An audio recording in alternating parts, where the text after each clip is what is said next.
오늘은 시편 23편 네 번째이자 마지막으로 5절, 6절을 중심으로 보겠습니다. 5절에서 주께서 내 원수의 목전에서 내게 상을 차려주시고 기름을 내 머리에 부으셨으니 내 잔이 넘치나이다 라고 노래하고 있습니다.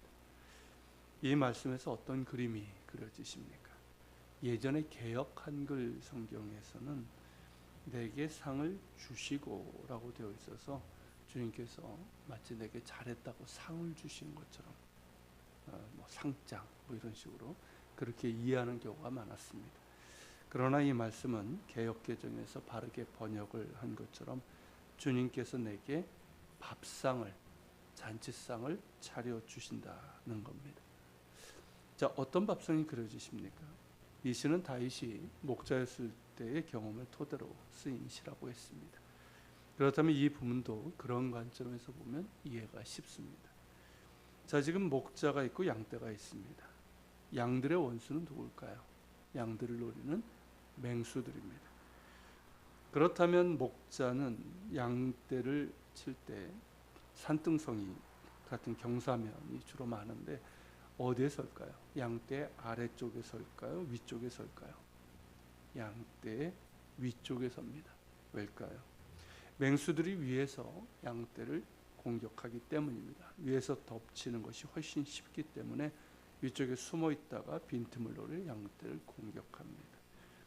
자, 그렇다면 어떤 그림이 그려집니까? 맹수와 양떼 사이에 목자가 서 있는 겁니다.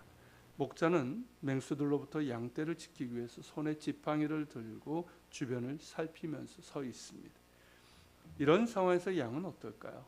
마음 놓고 풀을 뜯어 먹는 것이죠. 왜요? 목자가 확실히 지키고 있기 때문입니다. 아무리 맹수가 자기를 노려도 목자가 있기에 아무런 두려움 없이 마음 놓고 풀을 뜯어 먹는 것이죠. 바로 이것이 주께서 내 원수의 목전에서 내게 상을 차려주시고의 의미입니다. 자, 그렇다면 지금 다윗의 상황에서는 무엇을 말하는 걸까요? 다윗이 지금 처한 상황은 원수가 자신의 목숨을 노리는 상황이고 자신의 목숨을 노려 쫓아오는 그런 상황입니다.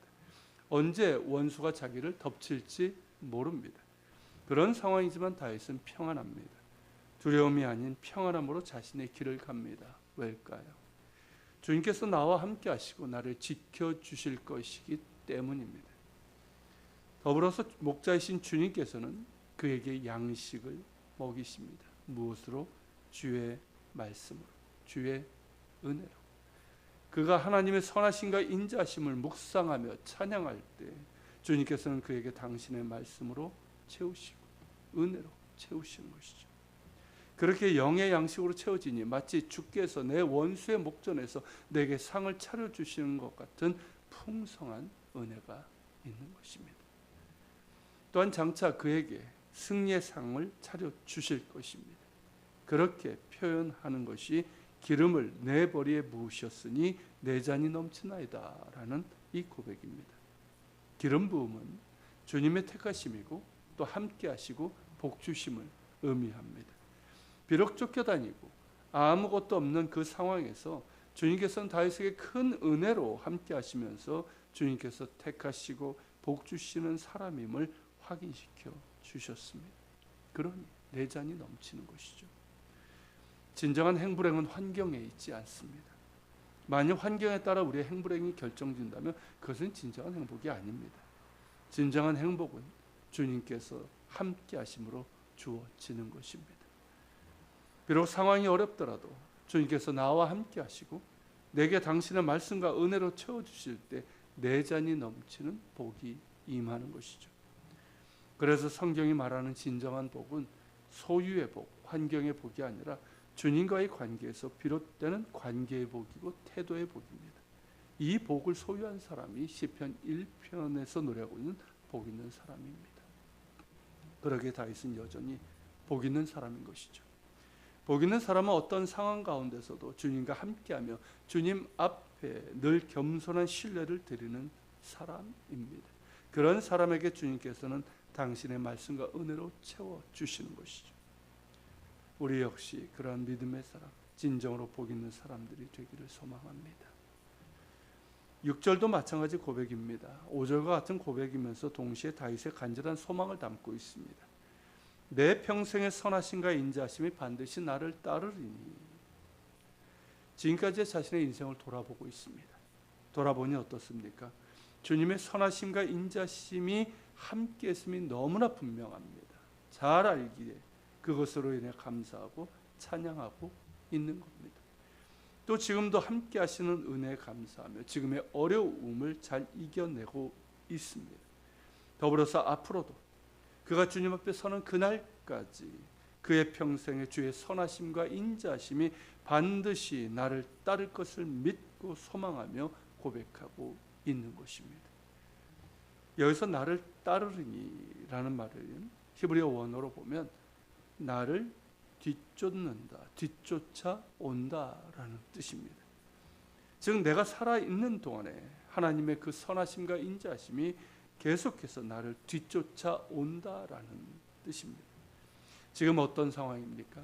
원수가 나를 뒤쫓아오는 상황입니다. 그러나 다윗은 그 상황에서 내 원수가 아닌 하나님의 선하심과 인자하신 그 사랑이 나를 뒤쫓아오고 있다, 그렇게 말하고 있는 겁니다. 그러니 두렵지 않은 것이죠. 그리고 나를 향한 선하시고 인자하신 하나님의 그 이 사랑이 단순히 나를 따르는 사랑이 아니라 언제나 나를 찾아오시고 내가 어디에 있든 끝까지 찾아오시는 사랑입니다. 언제나 하나님의 사랑은 찾아오시는 사랑입니다. 내가 어디에 있든 끝까지 찾아오시는 사랑입니다. 그러기에 돌아보니 걸음마다 자국마다 주님의 은혜이고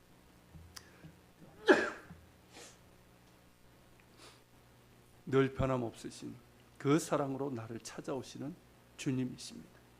내가 살아가는 모든 시간 속에서 선하심과 인자심으로 함께 하시는 주님께서 나의 목자이신데 무엇이 두려우며 무엇이 염려가 되겠습니까?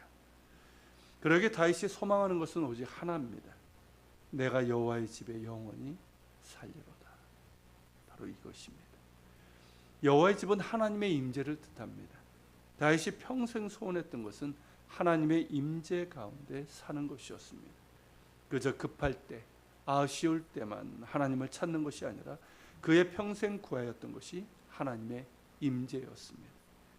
하나님의 사랑 가운데 늘 거하길 원했고, 하나님을 더 알길 원했고, 더 예배하길 원했고, 더욱 하나님의 사람으로 서기를 원했습니다. 그런 열망과 삶으로 인해서 하나님께서 다윗을 가리켜서 내 마음에 합한 자라고 하신 것이죠.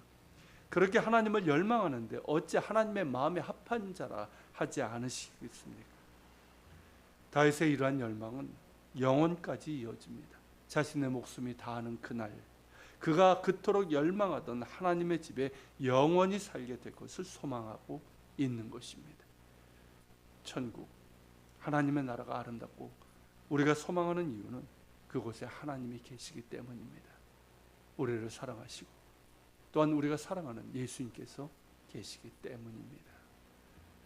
더불어 내가 있는 그곳에 하나님의 임재가 있고 내가 하나님의 그 사랑 가운데 있다면 그곳이 바로 하나님의 집입니다.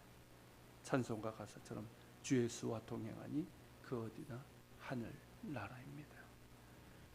다윗처럼 늘 하나님의 임재를 구하고 하나님을 더 알길 원하고 더 예배하길 원하고 더 하나님의 사람으로 서기를 갈망하는 우리 모두가 되길 바랍니다. 그 갈망이 우리의 심령 가운데 있고 채워지기를 소망합니다. 그래서 우리가 사는 동안 하나님의 임재와 동행을 누리는 가운데 하나님 나라를 맛보며 더불어 장차 영원한 그 나라에서 주님과 영원히 살아가는 이 가슴 벅찬 열망으로 살아갈 수 있는 우리 모두가 될 수 있기를 소망합니다. 같이 기도합시다. 오늘 말씀을 켜가면서 기도합시다. 주께서 내 원수의 목전에서 내게 상을 차려주시고 기름을 내 머리에 부으셨으니 내 잔이 넘치나이다.